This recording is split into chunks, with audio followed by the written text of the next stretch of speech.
Tu cherches une montre avec un ADN militaire, une légitimité historique, mais tu veux aussi de la polyvalence et pouvoir porter ta montre dans toutes les circonstances.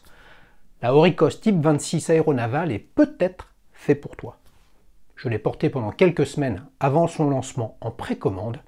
Reste avec moi, une surprise t'attend à la fin de la vidéo avec le code d'Alichus. Je te donne mon humble avis sur cette Auricos qui pourra peut-être t'aider à trouver ta future montre.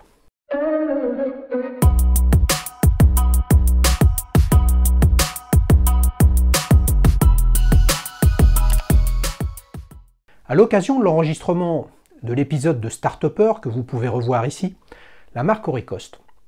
Et oui, j'en ai profité pour demander à Claude Torgman et Alexis Duportal, deux des trois dirigeants historiques de la marque, de me prêter leur nouveau modèle. La Auricos Type 26 aéronavale est proposée en deux versions, l'une en black DLC et l'autre en acier, celle que j'ai au poignet, et dont la commercialisation en précommande commence aujourd'hui même, le 16 novembre 2023. Vous connaissez ma collection de montres asymétriques, je vous la montre ici, ma Omega Constellation D-Shape ou ma Zodiac Olympos. Bien que fan des boîtiers asymétriques, j'ai pas été tout de suite emballé, plus que cela, par cette Type 26 au look brutal typé militaire, qui n'est pas spécialement ce que recherche dans une montre. J'ai donc pris encore plus de plaisir à essayer de la décrypter pour la positionner sur le marché. La première chose que l'on remarque sur cette Type 26, c'est bien évidemment la forme du boîtier asymétrique, comme vous pouvez le voir ici à 4 heures. Donc la couronne qui est désaxée par rapport à un positionnement classique, et puis un protège-couronne très particulier, qui va puiser en fait dans l'ADN et l'histoire de la marque, puisque ce boîtier en 40 mm et en acier, eh bien la Auricos Spirotechnic au catalogue de la marque, tout comme la Scuba Master, utilise ce même type de boîtier mais en 42 mm. Là on est un petit peu plus apprivoisé et vous le verrez que c'est un atout pour cette montre très typée. Je parlais de bestial, je parlais de côté brutal, on est sur une montre militaire mais qui commence à être apprivoisée. Et puis en la regardant comme ça et en allant fouiller dans l'ADN d'Auricos et de l'histoire aussi de cette marque, moi j'y vois un petit peu des anses, comme vous pouvez voir ici à 12 heures, qui peuvent rappeler les boîtiers Monin de la toute première ER de plongée, la référence 844 que je fais défiler à l'écran, et qui pour le coup, je me dis qu'il y a une histoire, sachant que Claude Torgman, lorsqu'il a racheté Auricos, était à l'époque l'importateur de ER pour la France. Peut-être y a-t-il ici une similitude, sachant que TAG Heuer a fait des Spirotechniques qui derrière sont devenus les Auricos Spirotechniques. On a également en termes de boîtier, vous le voyez, des entrecornes plates qui renforcent cette notion, ce sentiment de robustesse, avec un boîtier qui est intégralement brossé. Il n'y a pas de chichi, il n'y a pas de polymiroir, il n'y a pas de volonté de façon artificielle à lui amener de la brillance. Là on est sur quelque chose qui est robuste. Le fond de boîte est gravé, là vous l'avez dans une version un peu sablée, mais c'est un prototype. Là il y aura un fond de boîte, vous voyez, étanche à 300 mètres, avec le logo historique en forme de baraou de Auricos sur le fond de boîte. Toutes les specs techniques, les amis, vous les retrouverez sur la plateforme d'Alichus pour pouvoir vous régaler, vous concentrer sur les vidéos que je vous montre actuellement. La couronne, on revient dessus, je l'ai déjà dévissée, puis c'est une couronne vissée, donc c'est une montre étanche à 300 mètres. Elle est positionnée à 4 heures ici, c'est intéressant, on en reparlera tout à l'heure. Ça s'est vu hein, avec d'autres marques, oui, mais c'est avant tout un marqueur de la marque Auricos.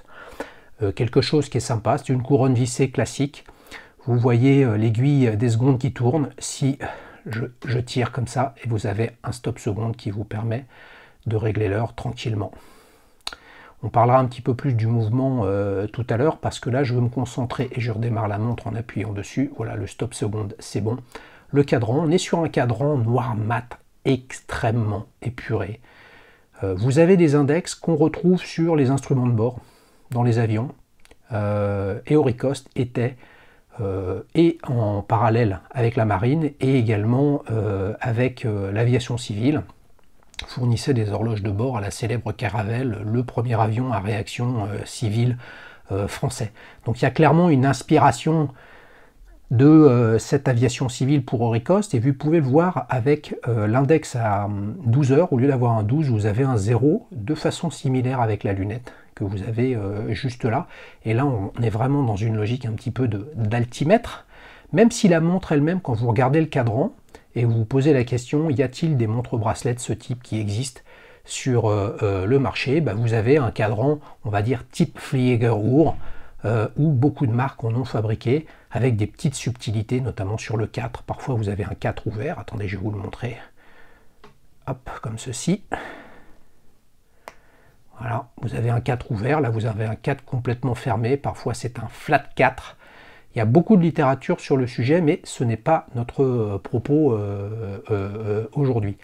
Les aiguilles, elles sont intéressantes, c'est des aiguilles d'instruments de bord. Alors elles sont dites fantômes parce que vous avez à la base, au niveau du pignon, elles sont noires, pour vraiment faire ressortir l'aiguille des heures très très proéminentes et l'aiguille des minutes un petit peu moins. La trotteuse que vous voyez passer ici, là, je la mets là, elle est en forme d'aéronef. Et c'est ce qui nous fait dire que, ouais, on est sur une plongeuse étanche à 300 mètres, mais qui n'est vraiment pas dans la norme de la montre de plongée, parce que cette trotteuse est quand même pas super visible. C'est normal. Elle n'est pas positionnée pour être une montre de plongée, cette Auricost. Elle est positionnée pour faire le mariage entre la mer et l'air, l'aéronautique, on va dire, l'un des sujets phares de la fabuleuse histoire d'Auricost. Le traitement luminescent sur les aiguilles, comme sur les index, est un peu faible. C'est-à-dire qu'il dure sur la durée, mais il n'est pas d'une puissance colossale, d'une couleur verte. J'en parlerai tout à l'heure, c'est pas vraiment le truc le plus important pour moi sur une montre comme ça. La lunette, elle est vraiment originale. C'est une lunette 120 clics, pour moi la meilleure des lunettes qui puisse exister, puisque je voudrais vous rappeler, les amis, une petite chose, c'est que la minute est un indicateur de durée, ce que n'est pas 30 secondes, hein, donc que n'est pas une demi-seconde, pardon. Donc 60 clics, ça fait 1 seconde par clic, ça fait 1 minute, c'est intéressant. Comme vous pouvez le voir, les chiffres sont tout petits, on n'est pas là pour faire de la plongée. Vous avez des marqueurs qui sont intéressants, puisque les index de cette lunette Cardino, 00, 45, 15, sont dans l'axe de lecture et non pas radiant comme les autres. Ça fait une petite originalité subtile à regarder sur cette Auricost type 26. La lunette est en céramique noire, brillante, ce qui rend un peu civil, on va dire, apprivoiser cette montre dont le reste est intégralement en poly brossé.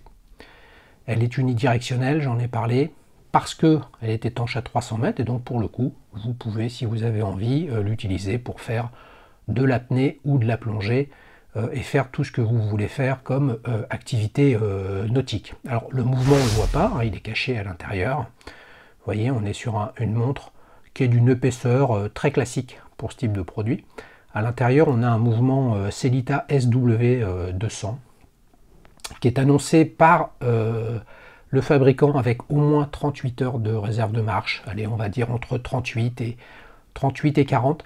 C'est un petit peu faible, etc. Mais somme toute, c'est la base de la plupart des montres dans ce segment de prix. D'autres font des choses différentes. En tout cas, il y a ni plus ni moins qu'un calibre standard sur le marché pour ce type de produit.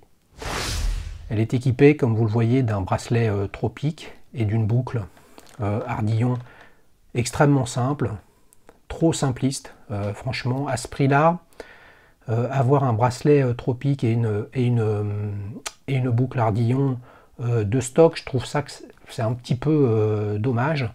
Il y a des pompes automatiques, mais qui ne sont pas là parce que c'est un prototype que m'a envoyé la marque. Vous pourrez donc le changer tranquillement et vous offrir un autre bracelet d'un autre type. C'est dommage. La Black DLC est fournie avec un bracelet en Cordura. D'autres modèles de la marque sont vendus avec plusieurs bracelets. C'est un peu dommage de ne pas avoir fait d'efforts dans le domaine.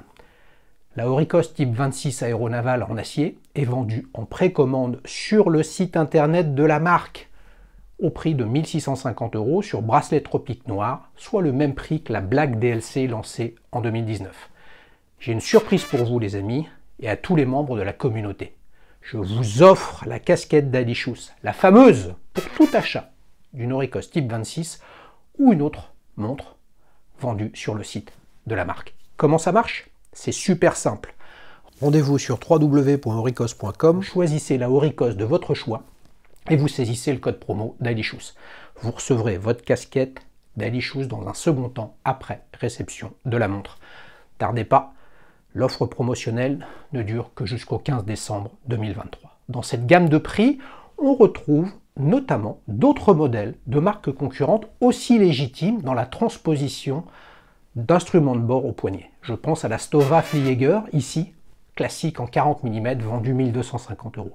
Stova était retenue par la Wehrmacht durant la Seconde Guerre mondiale pour fournir des montres aux pilotes au même titre que Lange & Söhne, Wempe ou Laco par exemple. Un peu plus cher, la Raketa Ekranoplan, vendue 2 000 €, issue d'un look d'aéronef, une sorte d'aéroglisseur dont l'Union soviétique a le secret. Raketa signifiant fusée a été lancée en 1961 pour célébrer le premier vol dans l'espace de Youri Gagarin, bien qu'elle puise ses racines au XVIIIe siècle avec Pierre le Grand. Podeba puis Raketa ont des vrais atouts dans l'aérospatial. Vous pensez sûrement à d'autres modèles, franchement vous avez raison, il y en a plein d'autres. Mais l'important est la généalogie de cette Type 26 complètement ancrée dans l'histoire singulière d'Auricos avec la marine, avec l'armée, que ce soit pour des horloges de bord ou des montres au bracelet. Plusieurs semaines durant, j'ai porté cette montre régulièrement, alternant forcément avec d'autres montres de ma collection, dont une Flieger, une montre d'aviateur de la marque Archimède en 45 mm, juste là pour me questionner sur le positionnement de cette Auricos. J'ai bien sûr suivi le modèle des avis d'Alishus, la première plateforme d'avis clients sur les montres pour synthétiser ma réflexion. Ma note moyenne, que vous avez juste ici pour cette Auricos Type 26 aéronaval, est de 4 sur 5 avec une mention spéciale pour le design à 4,5 et l'émotion qu'elle me procure à 4,5 également. Rendez-vous sur la plateforme d'Alishus pour découvrir l'intégralité des évaluations de cette Auricos. Avant d'échanger avec vous sur les plus et les moins de cette montre, les choses réussies et celles que je pense pourraient progresser sur cette montre, je fais appel à tous les possesseurs de montres Auricos. Des premières Type 20 des années 50 à la collection actuelle, Scuba Master ou Déminage, en passant par la première génération de Spirotechnique. Votre avis est le seul vraiment légitime, et oui, pour aider les futurs clients à faire le bon choix. Votre expérience, vos émotions sont plus utiles que mon analyse d'une montre typée militaire. Un chemin que je n'ai pas encore vraiment pris dans mon aventure horlogère, mis à part l'Archimède que je vous ai montré. Cette Auricos, juste là, on la voit en gros, a pas mal d'atouts, mais aussi des points faibles. Ce que j'aime, c'est son look bestial, avec un boîtier asymétrique en 40 mm. Le format idéal pour apprivoiser un instrument de bord, trop souvent proposé en 45 mm, et en faire une montre aux dimensions polyvalentes, presque adaptée à tous les poignets. Presque. C'est un mariage air-mer vraiment réussi pour une montre de plongée étanche à 300 mètres au look authentique d'altimètre de bord. Enfin, la sensation de robustesse de son boîtier et des finitions cohérentes, sans artifice purement esthétique, pour une montre tout droit sortie d'un cockpit. Il y a des choses que j'aime moins bien, et oui, c'est l'absence de traitement anti-reflet qui nuit clairement à la lisibilité, alors que le positionnement de la montre, le design du cadran, c'est justement des choses qui ont vocation à être très lisibles. Toujours sur la lisibilité, le traitement luminescent est un peu faiblard. Il tient la durée, mais avec une intensité qui pourrait être plus importante. Personnellement, je m'en fous un peu de la luminosité, mais là on parle du positionnement de la montre, qui doit être super lisible à tout instant. Le couple bracelet-boucle, on n'est clairement pas dans le coup. Pas d'effort particulier sur le sujet avec un bracelet tropique. Une boucle de stock, franchement, il y a beaucoup mieux à faire et c'est dommage, ça tire le rapport qualité-prix à la baisse. Un choix surprenant alors que la marque propose plusieurs bracelets sur d'autres de ses modèles comme la Spirotechnique ou la Scuba Master. Si je devais résumer cette Orecost Type 26 Orient-Naval, elle est minimaliste, asymétrique, polyvalente et légitime. Et oui, c'est ça la force de l'Orecost Type 26, la légitimité. Certains y voient un boîtier de Seiko de Citizen avec une couronne à 4 heures, d'autres un cadran de montre de pilote de chez IWC par exemple, et les derniers, ils verront des aiguilles vues et revues sur une Bell & Ross. Mais non, ce que vous avez avec cette montre, c'est bien plus puissant que cela. La Type 26 aéronavale, c'est le condensé de 170 ans d'une histoire horlogère française, celle d'Orecost. La Type 26 n'est inspirée que des instruments de mesure Orecost, des chronographes Type 20 vendus au ministère de la Guerre dans les années 50, aux spirotechniques du commandant Cousteau, en passant par l'horloge de bord de la non moins célèbre Caravelle. C'est aussi ce que Claude Torgman appelle une montre avec de la personnalité. Et toi, comment tu la trouves cette Orecost Type 26 ? Tu préfères peut-être celle en Black DLC ? Tu ne jures que par les chronographes Type 20 ? Ou les montres militaires, c'est tout simplement pas ton truc. Lâche-toi dans les commentaires pour faire avancer le débat.